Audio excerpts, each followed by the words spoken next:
Президент Санкт-Петербургдагы КМШнын бейформал саммитине катышпайт. Быйыл 5 айда Бишкекте 15 мектеп курулду, деди Акылбек Жапаров. Кыргызстандыктар 10 октябрдан баштап жогорулатылган пенсия ала баштайт. Бишкекте унаа тыгыны көйгөйүн чечүү жолдору талкууланды.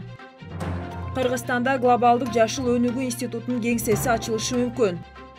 Баткенге жардам берүү үчүн ачылган эсепке 320 миллион сом түштү. Кыргыз-өзбек чек арасындагы достук бекетинде убактылуу чектөө киргизилди.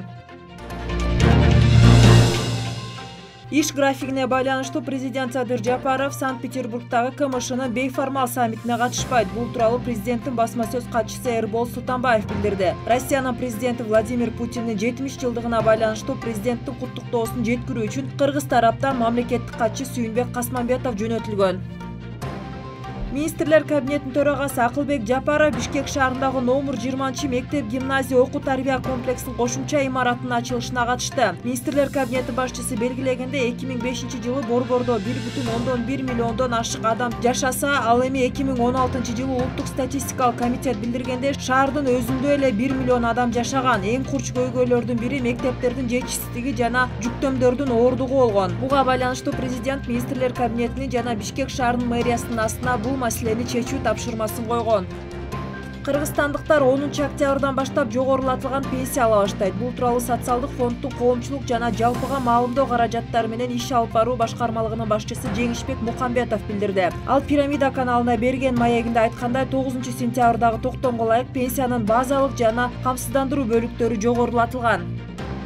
Бишкек шаарынын мэри Эмилбек Абдыкадыров Артемис жол кыймылын башкаруу интеллектуалдык тутуму боюнча Япониялык компаниялардын өкүлдөрү менен жолугушту. Муниципалитеттен билдиришкенде, жолугушуунун жүрүшүндө тараптар долбоорду ишке ашыруунун этаптарын жана шарттарын талкуулашты.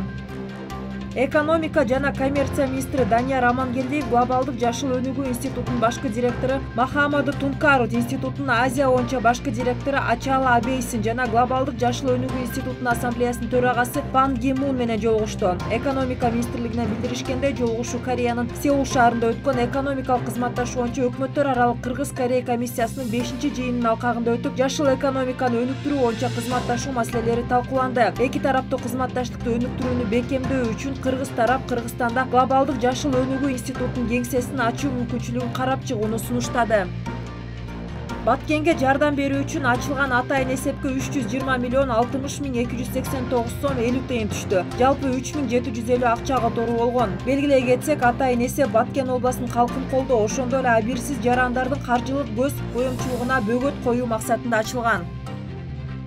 Бүгүн 7 октябрда достук көзөмөл өткөрүү бекетинде Кыргызстандын жарандарын Өзбекстанга чыгуусуна чектөө киргизилди. Маалыматка ылайык, достук бекетинде капиталдык курулуштун аякташына байланыштуу Кыргызстандан чыгуу үчүн 4 паспорттук көзөмөл кабинасы иштеп жатат. Мындан улам аталган көзөмөл бекети бүгүн чектөө режиминде иштейт. Ал өз учурунда адамдардын жана унаалардын токтолушуна алып келиши мүмкүн.